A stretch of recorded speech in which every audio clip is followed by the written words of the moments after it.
Fala pessoal, estamos no ar com mais um Papo de Seller e hoje a gente trouxe um convidado, um professor universitário de uma das universidades, de uma das faculdades de negócios mais badaladas do Brasil, e para falar um pouco sobre questões financeiras do empreendedorismo. Fernando Nogueira, tá aí. Bom dia, boa tarde, boa noite, pessoal, dependendo da hora que vocês estiverem me ouvindo. Meu nome é Fernando Nogueira. É um grande prazer estar aqui com você, Cláudio. Muito obrigado pelo convite. Me apresentar aqui super rapidinho para vocês me conhecerem. Eu sou brasiliense, engenheiro não praticante de formação. Logo que eu me formei, eu ingressei no mercado financeiro, num fundo de venture capital. Desde então, muita coisa aconteceu. Eu vim para São Paulo, fui para a Espanha pela Cabify, e meu último desafio tem sido ser head de novos negócios na Juntos Somos Mais. E desde 2021 eu também sou professor da Link, que é, enfim, uma grande faculdade aí que vai formar muitos unicórnios aí nos próximos anos. Não, legal, legal. É bom a gente deixar o convidado falar, né? Porque ele fala com mais propriedade, mas é legal, Fernando. Primeiro, muito obrigado, né, de dispor do seu tempo para vir falar aqui com a audiência. O propósito do Papo de Seller é falar com o vendedor, mas mais do que vendedor, empreendedor. Eu acho que você é um cara que tem vivido isso há muito tempo, dá aula sobre isso, no, né, encontra com muitos empreendedores, e a gente queria falar um pouco hoje sobre a importância dessas questões financeiras. A gente tem visto que os desafios financeiros têm sido muito grandes, como essas pessoas administram as empresas, como elas colocam isso. E aí eu queria que você falasse um pouco da sua experiência, o que você tem visto por aí, como que os empresários estão se saindo nos dias de hoje. Boa, bom, por onde começar? Eu acho que o primeiro aspecto é entender dinheiro como remédio. E a diferença de remédio para veneno é a dose, né? Então, pensando nos empreendedores, eu já vi isso muito na minha carreira. O primeiro aspecto que me ocorre é muito cuidado com o quanto você vai captar e quão rápido você vai queimar isso. Hoje em dia, a maioria das startups, quando entra dinheiro, a primeira coisa que eles fazem, sai contratando loucamente. E isso é um erro muitas vezes. Até falei com você outro dia, você só deve contratar quando está doendo. Enquanto não estiver doendo, né? Contratações profiláticas não deveriam ser feitas. Sobre gestão de caixa, né? Eu que sou responsável pela gestão de caixa na Juntos. E a Juntos, até dando um parênteses aqui para quem não conhece, a Juntos é uma joint venture de Votorantim, Gerdau e Tigre. Nós nascemos dentro da Votorantim e até hoje a gente usa o back-office financeiro da Votorantim. Nossos principais negócios são o marketplace, que transaciona 10 bilhões de reais por ano, e também o maior programa de fidelidade da construção civil. Então, é um programa como Múltiplos, Smiles, só que B2B, em vez de ser B2C, e a nossa persona é o varejista da construção civil. Mas voltando, a nossa gestão de caixa, quando eu cheguei, eu fui ler as diretrizes da Votorantim, e como eu acho que tem que ser. A gente só pode títulos AAA, não tem nenhuma gracinha, eu não vou comprar ação. Isso fica de mensagem também, gente. O caixa é sagrado. O investidor, quando ele coloca o dinheiro numa empresa, ele não quer que você vá operar dólar, que você vá comprar fundo. Bitcoin. Se ele quiser fazer isso, ele vai fazer na física, né? Ele tem outros instrumentos adequados para isso. Então, é muito boa gestão do curto prazo, né? E aí tem negócios que estão mais sujeitos a risco. Por exemplo, se você tem um cliente que é muito responsável pelo seu faturamento, se esse cara atrasar, você vai quebrar, né? Então é mais muito foco na gestão de curto prazo, sempre tentando pagar o mais longe possível e receber o quanto antes possível. Não, legal. Agora, vamos voltar um pouquinho aqui para falar queria que você falasse um pouco mais da Juntos. E você hoje é um marketplace nichado, é isso? Você é um marketplace B2B nichado, olhando para esse mercado da indústria, dessa indústria da construção, é isso Isso, o isso. seu negócio? Contar um pouquinho do nascimento da Juntos, né? A Juntos nasceu em 2014. Você deve lembrar, a Lava Jato estava correndo solta e a Votorantim basicamente viu que anos difíceis viriam pela frente. 2014 foi o melhor ano, mas com tantas construtoras implicadas, ia ser difícil vender. Uhum. Então ela falou, olha, minha chance vai estar aqui no segmento de varejo, né, o autosserviço, né? E a estratégia adotada foi, vamos criar um programa de fidelidade para tentar reduzir o churn do varejista. E o programa deu super certo, atingiu os objetivos que eram buscados, e começaram a surgir conversas com outros players de criar um grande programa de coalizão, onde cada grande vertical da indústria teria um grande parceiro. E foi nesse momento que as conversas se intensificaram com Gerdau e Tigre, que manifestaram interesse de não somente serem parceiras do programa, mas virarem sócias de uma empresa a ser concebida. Então, em 2018, nasce a empresa Juntos Somos Mais, homônima do programa. E quando a gente nasce, a gente herda a VC Online, que era o e-commerce da Votorantim, por onde os varejistas conseguiam tirar os pedidos, com a missão de transformar no one-stop shop da construção civil. Então, hoje, nós temos diversas outras indústrias, mas o grosso da nossa venda vem muito mais das sócias, Votorantim, Gerdau e Tigre. E a gente está fazendo aí 10 bilhões de GMV anual. E principalmente quem está fazendo esse pedido é um varejista. A gente tem algum caso de construtora comprando, mas a nossa principal persona é o varejista. E quantos clientes hoje, quantos clientes você tem nesse mercado? Você pode dizer? Ativos mensais é na casa aí de 10 mil. 10 mil. Então, com 10 mil... Se pegar no ano, mais para 20, 30 mil. Isso são os pequenos lojistas que vão comprar, então é uma forma de fidelizar... Pequenos, médios e grandes. Entendi. Então é o canal de entrada. Nós somos, eu diria que talvez o principal canal, se você quer vender alguma coisa para o varejo da construção civil, e o meu telefone mais toca por isso. Então, é a empresa de Banking as a Service que quer bancarizar esse cara, que cá entre nós já está super bancarizado, vem falar comigo porque a gente é um canal. Agora, com as mudanças na lei de energia, tem planos de desconto, tem várias empresas fazendo a troca, né? Também estão vendo a gente como canal. Então, para conversar com um varejista, hoje a gente tem aproximadamente 140 mil varejistas no Brasil. Mais de 100 mil desses estão na minha base, seja do Loyalty, seja do Marketplace. E aí, em paralelo a isso, ainda você tem um programa de pontuação. Uhum. E isso trabalha em paralelo com o programa de pontuação. O programa foi como tudo surgiu, a Juntos surgiu graças ao programa, a nossa unidade mais madura. Mas olhando para frente, o que vai fazer a gente atingir os objetivos que nós almejamos, sem dúvidas, é o Marketplace. Entendi. Isso é legal. Isso não tem jeito. É o que a gente comenta sempre, né? No Magis, a gente opera com os principais marketplaces de varejo. 95% das vendas acontecem, 96% para ser mais exato, acontece em 4 marketplaces. Mercado Livre, Amazon, Shopee e... Mercado Livre, Shopee, né, em segundo, depois vem a Amazon e Magalu, 95%.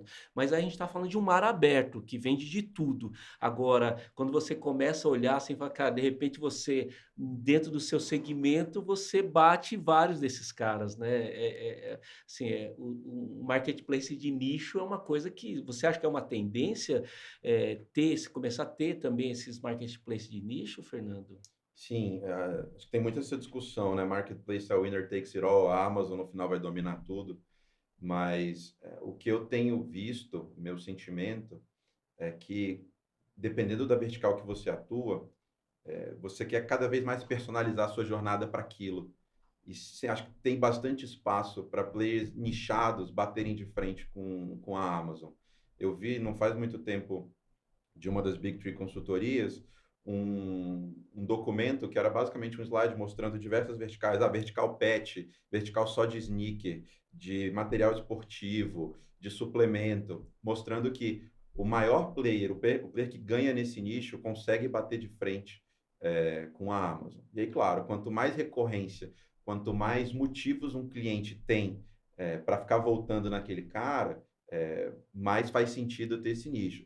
Coisas que você vai comprar uma vez na vida, outra na morte, é mais difícil de você ter esse cara específico. Total aí, uma TV. Ou muito commodity, sim. E assim, você tem alguma visão de como está esse mercado, aproveitando, né, dentro desse segmento de marketplace, mercado americano, isso já está acontecendo, de ter marketplace de nicho forte? Você tem ideia, assim, como está acontecendo esse movimento europeu, americano?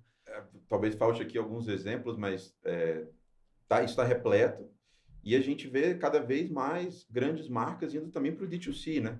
Ou seja, marcas que já chegam muito bem no cliente, como, por exemplo, a Nike, que fala, agora eu também vou vender, além de todos os canais que eu tenho, você tem que continuar explorando todos os canais, eu também vou fazer D2C. Ah, entendi. Não tem jeito, né? Eu acho que você entra no mar aberto ali, os nossos clientes, a grande maioria, estão em todos esses marketplaces, mas é bom ficar de olho nesse, né? Isso aí que a gente falou da Pets, cara, o cara que está vendendo ali produto para pet, com certeza vai ter um canal mais específico, ou Uhum. eventualmente material para construção, ele pode ter um outro canal, porque se especializar, você começa a se especializar também na logística, né? Não é só no, Sim. né, no É, cliente, na tendência esse de é outro compra. ponto muito importante. Acho que os marketplaces ganhadores, você pode ver isso acontecendo com Magalu, com Meli, com Amazon, com quem quer que seja. Cada vez mais eles vão incorporando mais jobs to be done, vão fazendo mais tarefas. Começa a ter uma seção de ads para você, começa a fazer estoque avançado, fazer last mile para você, começa a dar crédito para o seu cliente, começa a te dar crédito, começa a fazer antecipação para você. Então, isso também faz parte da proposta de valor, você tentar pegar o máximo de tarefas em todo o ecossistema ali, né? Desde o discovery do cliente te achar até o pós-venda.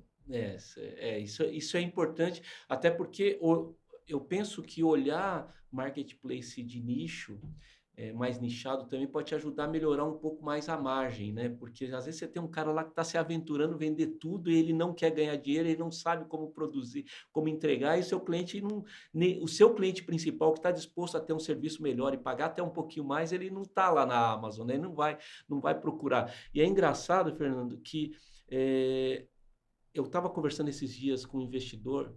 Eu estava num evento de um investidor e eu encontrei um dono de uma rede de loja do Rio Grande do Sul. E ele me falou uma coisa, e uma das redes que eu conhecia, que estava na Lagoa Vermelha, quebrou.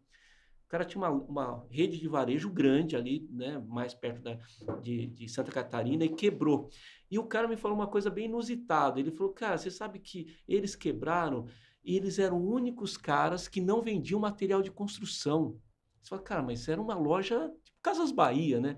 E aí conversando um pouco mais, aí eu lembrei, como eu conheço bastante o varejo lá no Rio Grande do Sul, o varejo do Rio Grande do Sul tem ele é diferente do paulista ou diferente do carioca. As lojas, as redes de loja, a grande maioria tem material de construção também. Aí o cara falou, não, porque lá o cara já constrói a casa e já monta a casa a partir da loja. Aí eu falei, então tem, por exemplo, lojas Becker, que é uma rede super forte no Rio Sim. Grande do Sul. Cara, a área de construção civil dos caras é muito forte e eles têm uma rede de lojas de eletrodomésticos gigante. Eu falei, cara, como que é diferente às vezes você não tem noção de como as coisas podem se comunicar. Mas isso é um ponto super legal, porque quando a gente fala de negócio, a gente sempre quer tentar simplificar um pouco as discussões, e uma das coisas que a gente tenta simplificar é persona. Ah, eu quero encaixar o meu cliente ideal aqui numa caixinha. E no nosso segmento, encaixar a nossa persona é muito difícil, porque mesmo você pode pegar, falar, varejo da construção civil, você vai ter PME, PMG, né? Vai ter todos os tamanhos. Você vai ter diversas geografias. E o que esse cara carrega de estoque de um para o outro tem bastante sobreposição, mas tem bastante coisa que. Tem cara que não carrega tinta porque não gosta de tinta, o outro não carrega aço porque não cabe na loja. Então, quando é muito difícil a gente traçar um perfil único para esse cara. Então, a gente tem que fazer no final do dia várias quebras em diferentes atributos para conseguir entender melhor as diferentes personas que nós temos. Né, assim, a gente não dá para simplificar essas coisas. No Brasil não dá para simplificar, a gente é muito grande, né? Então tem todas as É, histórias. Fernando, me fala uma coisa. Eu sei quem é o seu cliente hoje. Quem é o seu fornecedor? Quem é o seu parceiro que vende produto no seu marketplace? Quem é o cara? Vai lá, quem que é o cara que vai lá oferecer tinta? É só a indústria? Como que funciona? Me fala um pouquinho mais. interessante porque uma distinção que eu gosto de fazer muito na faculdade é cliente e usuário, né? No final do dia, o varejista ele é o meu usuário. O Tá. meu cliente mesmo é a indústria, Tá. porque a indústria usa o meu canal para vender, e eu cobro um take rate por isso. E nos pontos, né, os pontos que são emitidos para o varejista são pontos que a indústria paga. Então, a indústria é o meu cliente. Entendi. Então, por exemplo, se eu tenho uma fábrica de tintas conhecidas e quero expandir o meu canal de venda, eu posso procurar você, é isso?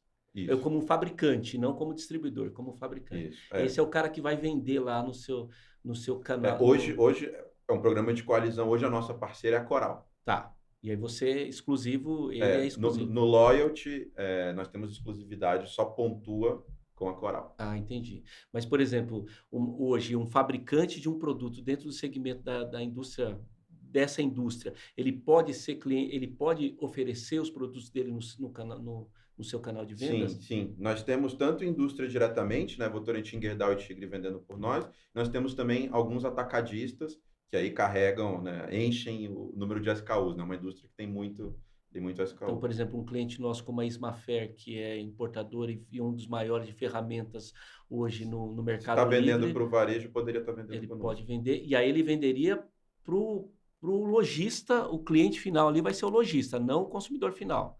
Ele vai, é B2B ali essa É operação. B2B, é B2B. Ah, É só CNPJ.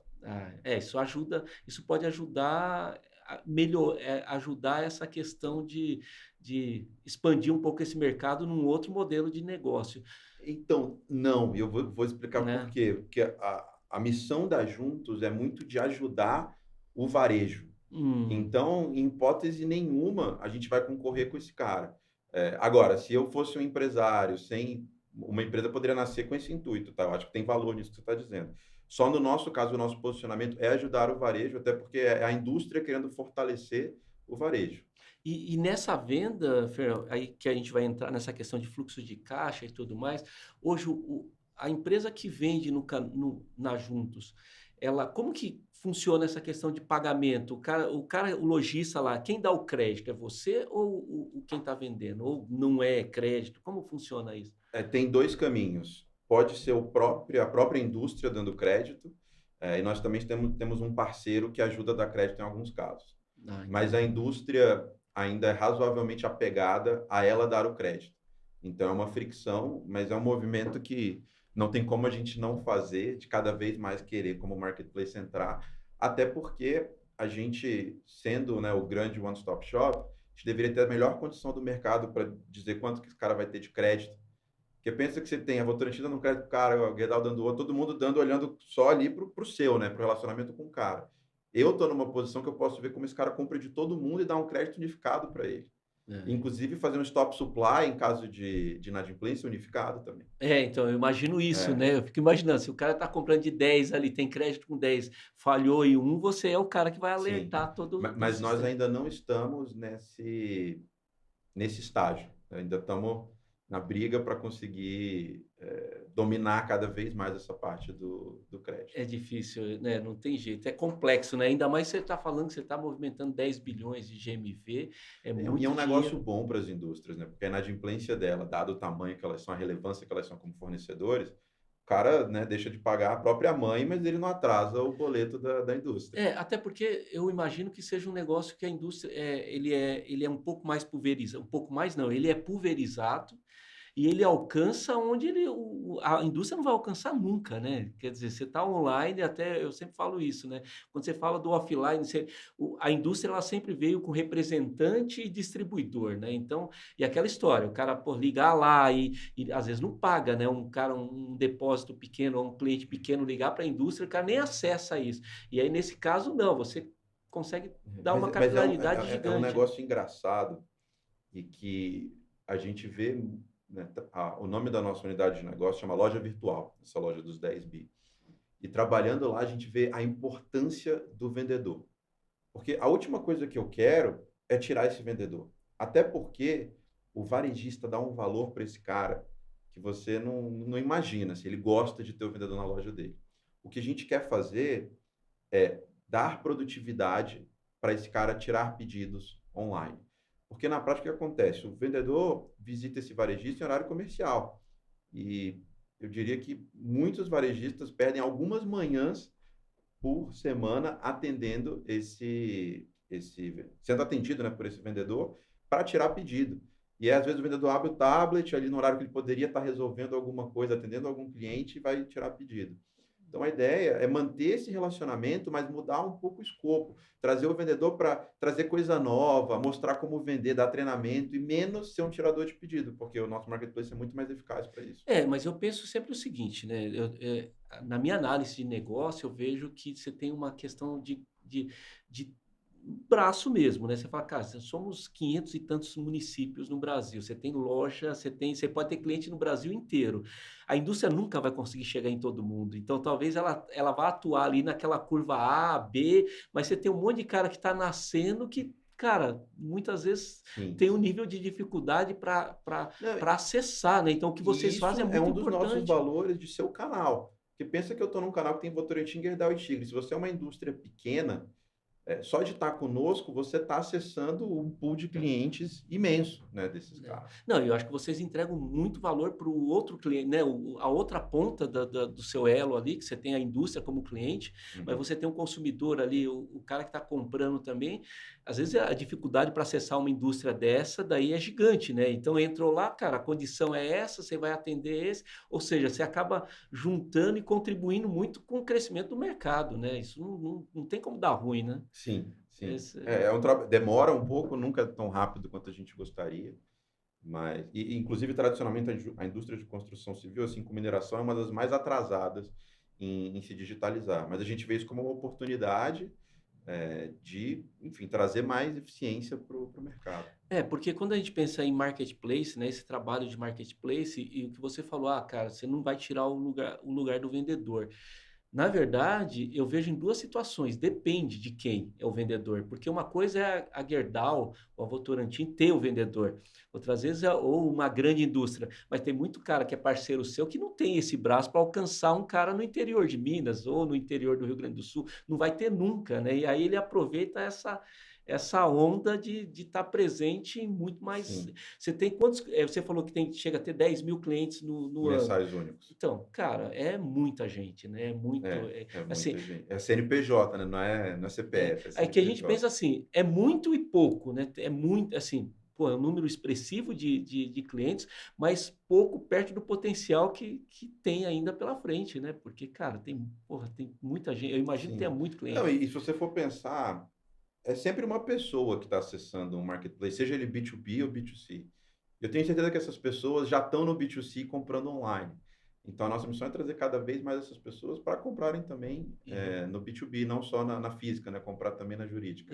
e resolver essa vida. Não, eu imagino que na sua, né, agora, a sua vida de professor também, né, você acaba levando também muito exemplo para os seus alunos de como fazer essa coisa, como construir um ecossistema, como entender um pouco melhor esse mundo dos negócios, porque o acadêmico muitas vezes, ainda mais, né, o cara que está na faculdade, ele tem uma ilusão de que, pô, vou empreender, vou fazer um negócio é fácil, aí ele quer criar um negócio muitas vezes baseado no que ele acha que é certo e não numa dor que existe no mercado. Então, acho que essa troca deve. Você ser professor e estar ali à frente de um negócio grande como esse deve ajudar muitos alunos aí, eu imagino. Sim, tem muitas coisas que a gente faz na Juntos que eu consigo alavancar como conteúdo na Link.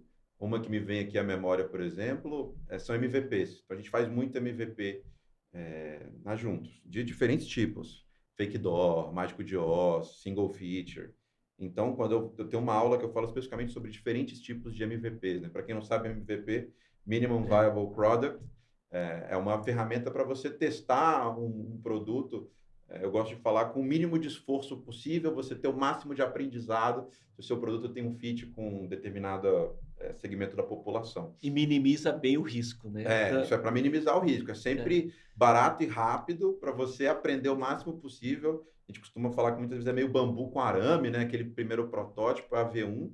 Mas é o mínimo que você consegue colocar de oferta para ver se o seu cliente está extraindo o valor E daquilo. está pagando, né? Se tem alguém disposto a pagar, né? Porque imagino que Sim. eu ouço, nas mentorias também eu ouço muita gente falar, o cara às vezes vem com umas ideias, fala, aí quando começa, você o Uber desse mercado, eu falei, começou mal, né? Porque, É. pô, Essa é uma discussão, inclusive, se você deve cobrar pelo MVP.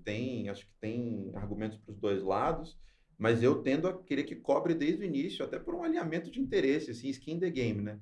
Você está tendo ali um cliente beta que está pagando o engajamento dele com você versus um que, é de graça, então põe aí, mas não usa, porque também. Então, eu gosto que. Eu não sei como vocês fizeram na Magis no início. pagando. Não, Pagando. para mim, eu penso assim, MVP só é válido, para mim o MVP real quando você tem cliente pagando. Essa É, ideia de dar... Porque de graça, pô, você oferece para o seu é, amigo e fala, tá bom, vou ajudar esse daí, né? Agora Não, o cara... instala aí, bota aí no É, meu celular. que seja R$ 20, porque uma coisa é você fazer um mock-up, né? Ah, puta, tô criando um produto e quero mostrar e quero validar. Ali, beleza, você vai validar. Agora, para valer mesmo, falar, puta, vai valer dinheiro, né? Tá, realmente eu posso lançar isso como um produto e como um negócio, se ninguém pagar, cara, é besteira, né? Eu sou da sua. Eu tô com você nessa. Não, e eu falo, e a mesma coisa que eu falo com os vendedores, né?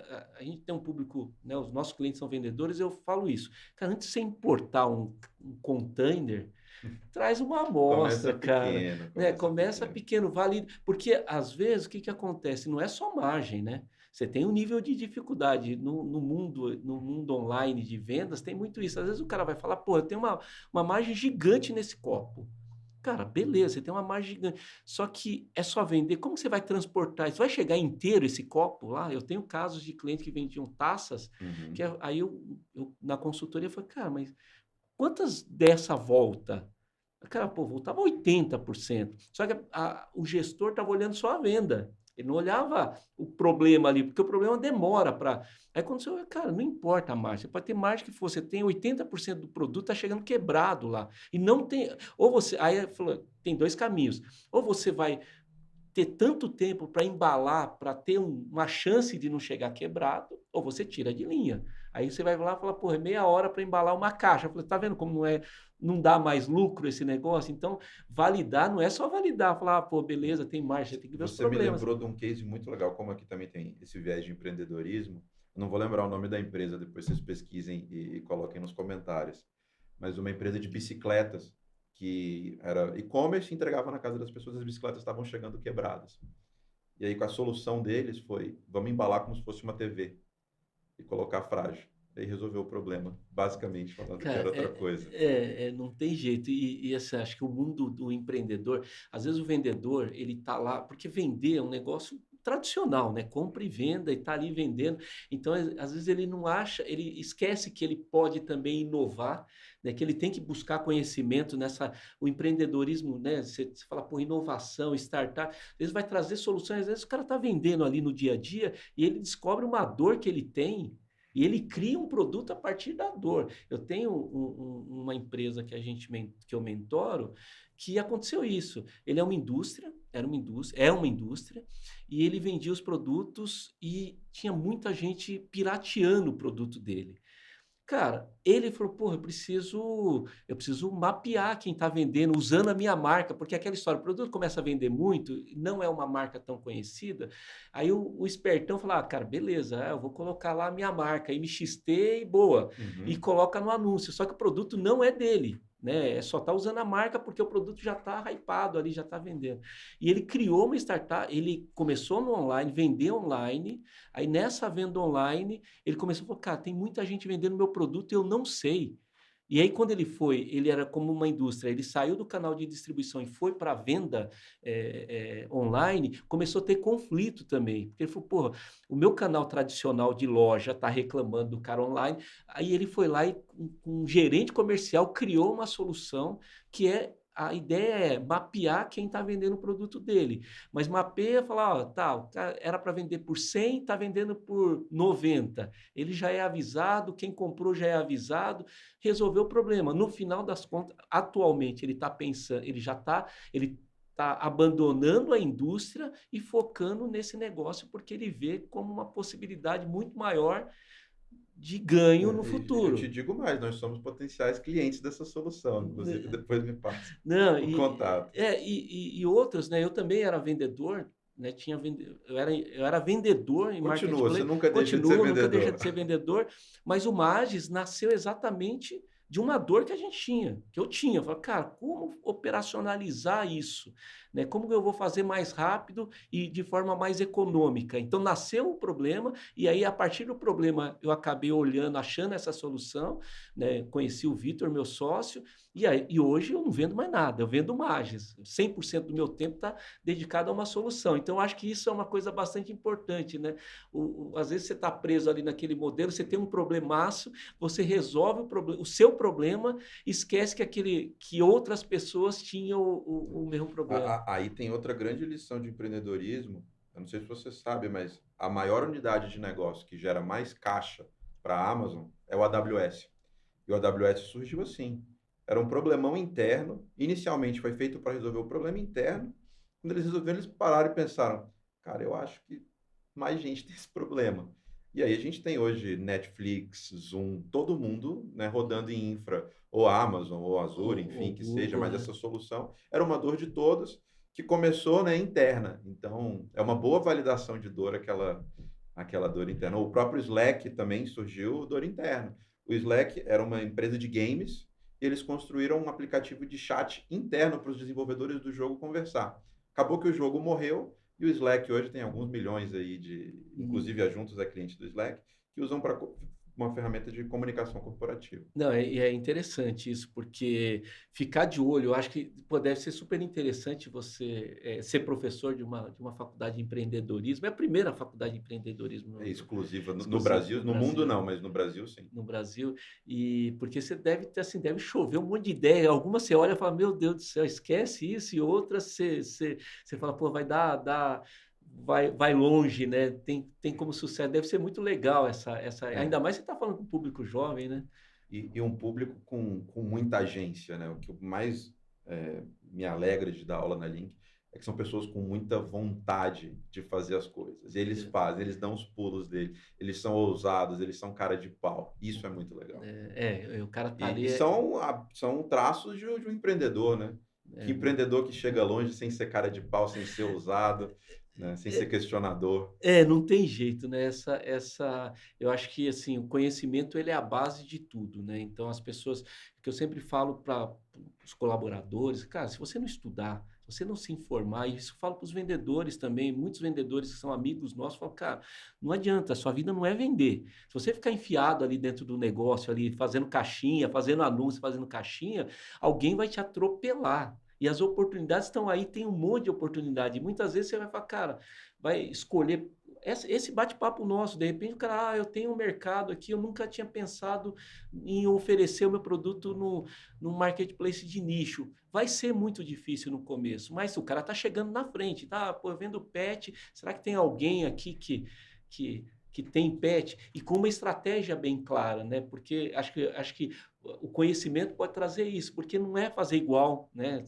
Cada canal vai ter uma forma de atuar diferente, e você tem que fazer diferente, senão você já era, você vai morrer, vai ficar pelo caminho. Não, mas é isso. E os mercados têm diferenças, né? A forma que os atributos ali naquele cantinho esquerdo que você marca para comprar um negócio de pet é diferente de você comprar um tênis. Um você vai ter a numeração, o outro você vai ter quantos gramas estão vindo. Então, a questão dos filtros e você criar uma jornada feita para aquela persona naquele momento ajuda, e é por isso que os marketplaces verticais, em algum nível, estão conseguindo bater de frente. Um case muito legal é o Craigslist, né, que é o grande classificados americano, que era aquela página que tem a mesma cara. Até hoje você tem tudo lá. Eu vi uma imagem que ele tinha lá 200 categorias, aí cada categoria eles puxavam uma setinha e mostravam um unicórnio, que era um marketplace verticalizado que só fazia uma coisa. Dentre eles estava o Uber, estava o Tinder, tudo isso, estava o Airbnb, todos esses marketplaces estavam lá no Craigslist, que era Algum um dia. lugar único que todo mundo estava, e eles viram oportunidade de destravar mercados bilionários fazendo um pedacinho do que o Craigslist fazia, Testando, né? porque ele fazia muito melhor. A experiência do Tinder para você dar match com alguém é muito superior a você dar match com alguém no classificados, né? Uhum. E assim, a mesma coisa no Uber para você achar um motorista. Ou seja, essa especialização dos marketplaces, ela é relevante para a experiência do usuário, e isso é suficiente para ele muitas vezes estar disposto a não comprar só na Amazon, porque ele viu que tem uma experiência superior em outra. Fernando, mudando um pouco de assunto, né? Falando um pouco da sua experiência em startups, como que você está vendo esse mercado? Assim, a gente passou por um inverno agora, né? Pelo menos Ainda está um pouco frio. como que você está vendo o futuro para as startups, para quem está querendo empreender nesse meio de tecnologia? O que você vê? É a hora de buscar dinheiro no mercado? Eu acho que ainda não está na hora, mas acho que o pior já passou. Acho que a gente, pela primeira vez, estamos, acho que em 20 anos, estamos há 3 anos sem IPO, praticamente. Acho que à medida que os IPOs voltarem, vai voltar um pouco disso, os juros estão baixando, mas acho que eu espero, não é possível que se nós formos racionais, nunca volte ao que era antes, né? Naquele momento, né? Fed emitindo dólares como se não houvesse amanhã, etc. Juros no Brasil a 3%. Empresa, né, muito deficitária, né, sendo avaliada exclusivamente por múltiplo de receita, salvo alguns casos muito específicos, eu acho que isso acaba cada vez mais o pessoal olhando para unit economics. Tudo bem se hoje queima a caixa, mas você vê ali em algum horizonte uma capacidade de geração de caixa. Então eu esperaria um pouco mais de pragmatismo, até porque a gente deveria aprender com os erros do passado, mas eu acredito que vai melhorar. Acho que já teve pior, ainda está ruim, mas voltar ao que foi só com uma pandemia, alguma irracionalidade muito grande para surfar isso. Assim, nesse período, o que que você viu? O que que você, assim, eu pessoalmente, você deve ter ainda mais acompanhado mais. Teve muita startup queimando muito dinheiro sem sentido nenhum. Isso já eu percebi, pelo menos dentro do ecossistema que eu tô, eu vi que o pessoal começou a entender que isso é suicídio. Como que você está vendo isso hoje? Da mesma maneira que você, aquela questão do dinheiro é remédio. Em excesso, ele vira veneno. Vi muito empreendedor, porque quando o empreendedor vai ao mercado captar, ele tem uma pedida, né? E muitas vezes esse processo é feito top-down, ou seja, eu quero captar 100 milhões, então eu faço um plano para 100 milhões. As pessoas estão fazendo ao contrário. Normalmente você deveria fazer o plano, ver quanto dá e pedir aquilo, né? Então, mas você está totalmente correto aí na sua visão. O pessoal adora, né? Você sai em capa de revista, ser chamado para entrevista, mas o Venture Capital, ele é como se fosse um remédio. Se você tomar demais, é veneno. Eu tenho visto muitas startups que acabaram se perdendo por excesso de caixa, né? Eu falei, é aqui você falou, a dose foi muito grande e o cara acha que pode contratar à E fora a vontade. diluição, né? Quando você, né, sai com um cheque desse de placa, levantei 100 milhões, 200 milhões de reais, isso tem uma contrapartida que é uma diluição, né? Do sócio. Então, esse ponto também é super É que o importante. pessoal fala, o dinheiro mais barato é o dinheiro do cliente, né? A gente tem que pensar sempre nisso. O dinheiro do cliente é o dinheiro mais barato. Essa você vai dar uma participação. Eu sempre tive muito cuidado com isso. Eu sempre fiz rodadas pequenas. Né? Vão levantar 30 milhões. Não, não é hora. Eu não vou precisar, vai ficar aplicado. Então, deixa, faz uma rodada menor, cresce um pouco mais, dá mais trabalho, evidente, né? Porque a gente vai agora, por exemplo, uma Série A, o jogo é mais pesado, mas também na mesma situação. E eu estou fazendo exatamente isso. Antes de definir o tamanho da rodada, eu estou definindo o que, que a gente vai fazer com o dinheiro, porque senão você joga dinheiro no lixo, né? Até um ponto interessante, assim, Venture Capital é super sexy, eu trabalhei nessa indústria, puta, é legal pra caramba, mas assim, dívida é algo viável, você pode pegar dívida ainda. Ela pode ter um custo ali menor, mas você sabe qual vai ser aquele custo, você não abre mão do seu equity.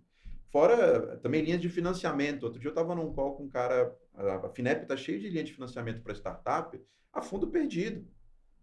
Isso daí você não é dívida e não é equity, né? Então, tem outros caminhos, menos sexy do que venture capital, mas tem diversos outros caminhos. Dá um pouco mais de trabalho, Dá um às pouco vezes, mais né? de trabalho.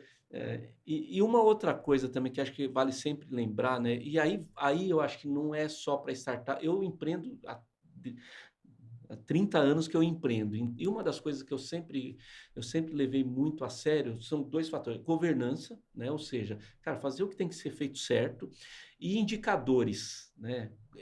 E aí a gente vê isso. Às vezes você vai capiar, às vezes o vendedor acha que indicador é coisa de startup, é coisa de grandes empresas, e a gente coloca assim, cara, não é indicador, vai mostrar o que que você tá fazendo certo ou indicar o que você está fazendo errado. Como que você falaria para os vendedores?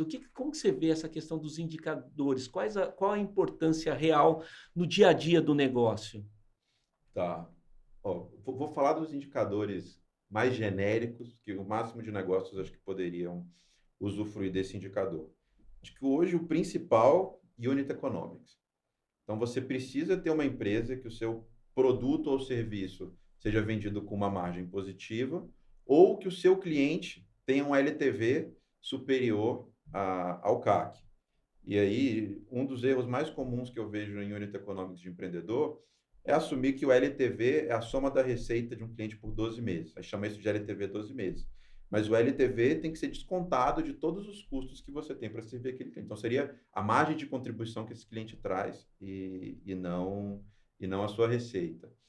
Ou Outra seja, dica. quanto custou para trazer o cliente, ou seja, quanto você gastou de publicidade, de estrutura para trazer o cliente, e quanto ao longo da vida esse cliente vai É, deixar no seu. Ou seja, se você vai gastou deixar líquido, né? líquido, você gastou 1.000, mas o cliente ficou, é caro, R$ 1.000, mas ele ficou 24 meses e deixou uma margem de 500 por mês, você está bem para caramba. Exato, Né? exato. Agora, gastei 1.000 e o cliente saiu no segundo mês, você perdeu um É. caminhão de dinheiro. Tem até o númerozinho mágico, né? Que você deve buscar pelo menos 3, né? Ou seja, 3 vezes, até porque você não leva em consideração o dinheiro do tempo nessa Uhum. conta. Mas o Nubank, por exemplo, no prospecto, se eu não me engano, chegava a 30 de LTV CAC. Então, ele 30 vezes era o que retornava de margem de contribuição que ele investia no cliente. Isso muito fruto também da capacidade deles de empilhar produtos, né? Começaram com cartão de crédito, depois tem caixinha, depois tem plano de fidelidade, etc. E cada vez mais E aí resolveram fazer empréstimo, aí estouraram, não, eles já né? estão com 4 milhões de CNPJs, né? É um absurdo a execução deles.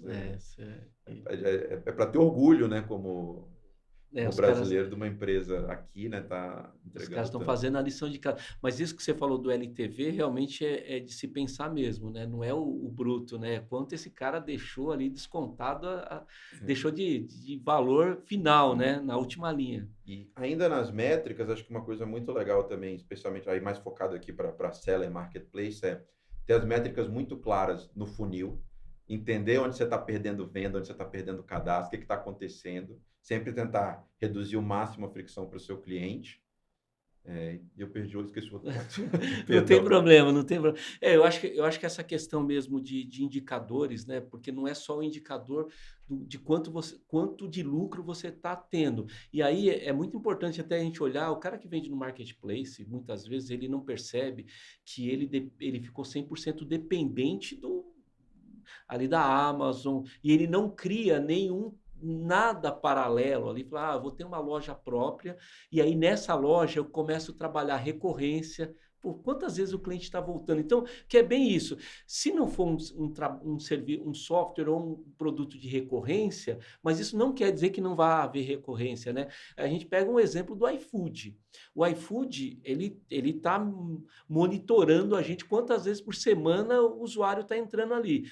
Na outra ponta, o lojista ele começa a falar, cara, se ele começar a descobrir, o Cláudio, né, toda semana ele está comprando de mim aqui via iFood. Talvez seja a hora de você falar, porra, beleza, esse consumidor aqui compra com muita frequência no iFood, logo, se eu quiser fazer uma ação, esse cara vai funcionar. Então, entender quais os indicadores que você pode ter é fundamental. Em marketplace tem um que as pessoas acabam se perdendo, devolução. Quanto você tem de devolução? Quanto você perde com devolução? Então não é só o lucro, porque às vezes você tá, beleza, vendeu, recebeu e devolveu. Então quanto isso está representando dentro dessas devoluções? Como que está a sua curva? Às vezes um item vale 80% das suas devoluções, não vale a pena, independente do lucro. Então indicador para mim é a chave de sucesso Sim. de qualquer E esse é companhia. um que você tem que destrinchar, né? Porque às vezes a devolução pode ficar uma experiência horrorosa de um cara que não vai voltar com você nunca. Então, esse indicador, mesmo que seja baixo, você tem que dar um duplo clique nele e explorar o que está acontecendo ali por Você detrás. sabe que eu palestrei no Rio Grande do Sul ano passado e antes teve um pessoal da Total Express, que é uma transportadora, falando sobre devolução. E eles mostraram um gráfico assim absurdo, assim, chocante, né, no online, que o Brasil tem os Estados Unidos devolve em média 16% das devoluções de devolução. O Brasil 6%, a Europa 12%, a China um pouco em torno de 12%. E aí, quando eu falo isso com o vendedor, o cara, puta, isso é um inferno. Eu falo, gente, esquece. A devolução faz parte da experiência boa do cliente. Então, porque quando você está falando na média, assim, se o cliente se sente seguro em comprar, o que acontece no Mercado Livre. Por que o Mercado Livre dá 30 dias de devolução? Não é para prejudicar quem está vendendo, é o contrário, é para dar uma boa experiência. Porque se você, como É uma consumidor... feature, não é um bug, a devolução. Exato. Aí o cara fala, pô, a minha experiência de devolução foi tranquila. Por exemplo, já aconteceu comigo de eu comprar na Centauro. Comprei um tênis, não serviu. Cara, os caras, olha, você pode devolver pelo correio ou você pode levar na loja e trocar na loja. Cara, eu falei, porra, maravilha. Tô lá no shopping, peguei o tênis, fui lá no shopping, troquei, comprei mais coisas. Cara, então assim, a Centauro não olhou a devolução como algo ruim. Ela olhou e falou, cara, como uma oportunidade. E o vendedor, às vezes, ele acha que fala, pô, mas devolução, isso vai me prejudicar. Cara, se você fizer um trabalho ruim, você falou, fricção, você vai perder dinheiro. Uma Agora, boa devolução, às vezes, é um enabler de vendas. Tem um case muito legal que eu até uso na aula da Link, que é o Warby Parker. Eles são um marketplace direct to consumer de óculos. E qual que era a grande fricção? A galera não compra óculos online, porque quer experimentar. Como que eles resolveram essa fricção? Devolução gratuita. Aí tinha até uns pacotes, você pedia 3 óculos, aí se você quisesse ficar só com um, devolvia os outros 2. No final do dia, ele bombava a venda, a devolução ficava alta, mas isso era um enabler para vender. Se ele não tem essa feature de devolução clara, ele perde venda, que o pessoal fica ressabiado de fazer essa compra. mas você sabe que no começo, há coisa de 15 anos, 10, quando começou a venda de moda no Brasil, teve um dos caras de maior volume, fazia isso também. Você tinha lá 5 devoluções ou 3 devoluções garantidas gratuitas por mês. Então a mulherada comprava, tipo, Tem vendedora que vai na casa da cliente, solta um monte de roupa, deixa na portaria, fala, ó, depois você desce de volta que eu passo mais tarde e pego as que você não quiser. Eu acho que esse mundo online que a gente está, eu acho que duas coisas, né? Esse mundo online, nessa dimensão que a gente está, as pessoas precisam começar a olhar qual é a experiência que você está entregando para o consumidor. E aí você ficar preso a um único modelo, dependente de um canal, é perigoso, né? Porque você fala, pô, eu vindo para cá, um amigo meu ligou, pô, minha conta do Mercado Livre foi suspensa. 60% da operação dele está no Mercado Livre. Aí imagina o desespero que é. Aí eu falo, cara, o que você está fazendo para não ter essa. E não é binário. Muitas vezes o cara precisa Canal pensar. não é ou, é ir. Exato. O cara fala, pô, beleza, eu vendo 100 mil no Mercado Livre, ou 200 mil no Mercado Livre, ou 200 mil em qualquer canal. Se eu montar minha loja, eu vou vender 180 e 20 aqui, ou vou vender 200 mil e zero aqui. Não, às vezes ele vai vender 200 mil aqui, se ele fizer um bom trabalho, daqui a pouco ele está vendendo 200 mil aqui, e 200 mil aqui, 300 mil aqui, 300... Ou seja, tem que olhar o negócio de forma mais ampla, né? E até se alavancar nos marketplaces. Até um caso curioso que eu achei graça. No dia a dia eu tenho um filho pequeno, e eu comprava no Mercado Livre uma pomada para bumbum internacional, né? Importada. Eu achei um cara que vendia no Mercado Livre a um preço bem legal. E ele entende a natureza daquele produto, ele fala, esse pai aqui vai passar pelo menos 2 anos comigo. Então, assim como o pessoal do iFood que bota aquela etiqueta, vem comprar na minha loja, esse cara fez isso para fazer mais barato. Ele se alavancou no marketplace que tem tráfego, que ele não precisa pagar por aquele tráfego, para levar para o tráfego dele, sem ter que pagar take rate para o Mercado Livre. Mas você sabe que agora o Mercado Livre, ele está pegando isso. Ele está pegando. Ele tem que pegar mesmo, porque é predatório com ele. Que ele fala o seguinte, às vezes ele manda uma pergunta, um comunicado para o cliente, dizendo, quando você recebeu a sua compra, tinha algum aviso para entrar em contato, em caso de problema, entrar em contato direto com o lojista? Se o cara colocar sim, a conta já leva não, mas o cara bota assim, bota um cartão, obrigado por comprar conosco e o site. Isso daí às vezes já a fagulha. Na embalagem, né? Se o cara coloca, faz uma embalagem. Não, e tem que ser feito, né? Eu acho que o caminho aí, de alguma maneira, trazer esse movimento que está sendo construído nos marketplaces para uma loja própria é o melhor caminho. E é lógico, a gente tem aí, quando a gente começa a pensar, você tem num lado assim, cara, o seu físico com o seu online, né? Um também não mata o outro. Às vezes você fala, cara, eu tô ali no físico, trabalhando das 9 horas ou 10 horas da manhã às 5 horas da tarde, e com segunda-feira parada, é hora dele entrar no online. Eu tenho casos de clientes que nasceram no online e hoje tem loja física. Porque é o que você falou, não é binário. é ir. E até porque o cara começa. Esse meu cliente que era online e está indo para a loja, ele trabalha com roupa, peças íntimas.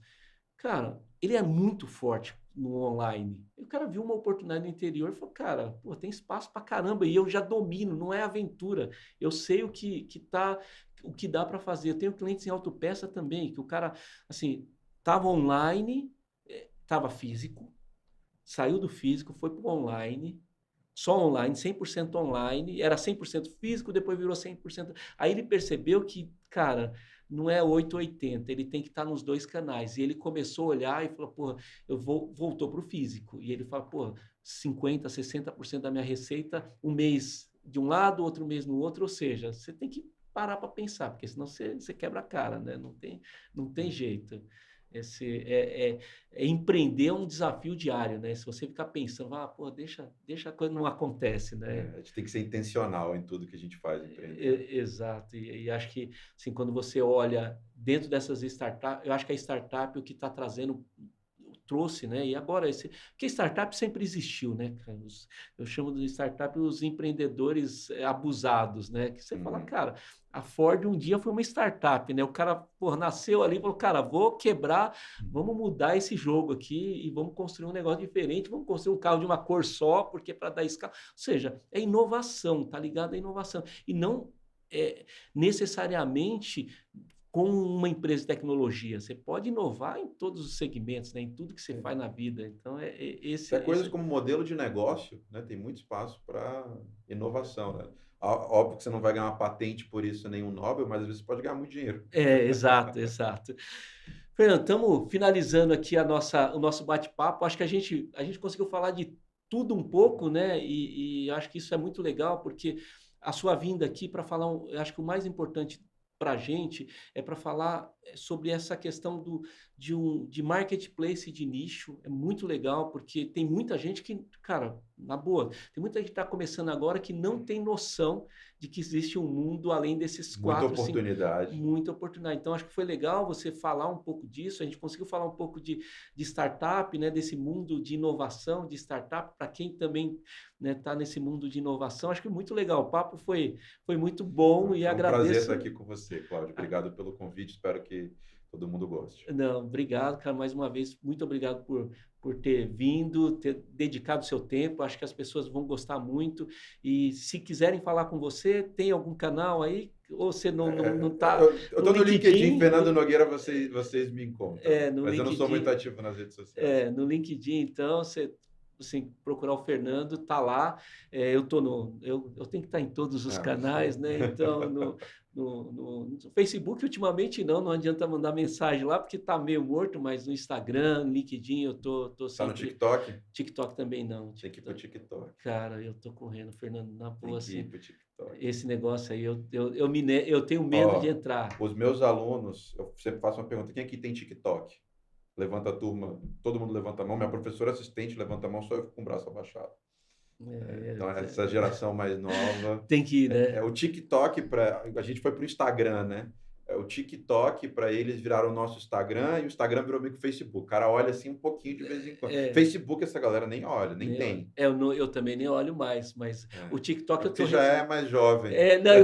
O cara fala exatamente isso. Acho que fala a minha filha falou, eu não entro mais no Instagram, porque meu pai tá lá, né? Então agora tá indo pro TikTok. Na hora que a gente começar a entrar, eles vão ter que procurar outra rede. Nasce uma nova oportunidade, né? Para uma nova rede social. Quer destruir as redes sociais, entra o pessoal mais velho. Chamar, né? Os pais. Não, cara, Fernando, muito obrigado. Pena que, né, acho que, por fim, essa dica é importante, né, do TikTok. Eu vou pensar seriamente nisso, e se eu entrar, eu vou te avisar. Eu acho que é uma outra dinâmica, eu não estou preparado para ela ainda. Acho que o seu cliente foco ainda não está no TikTok.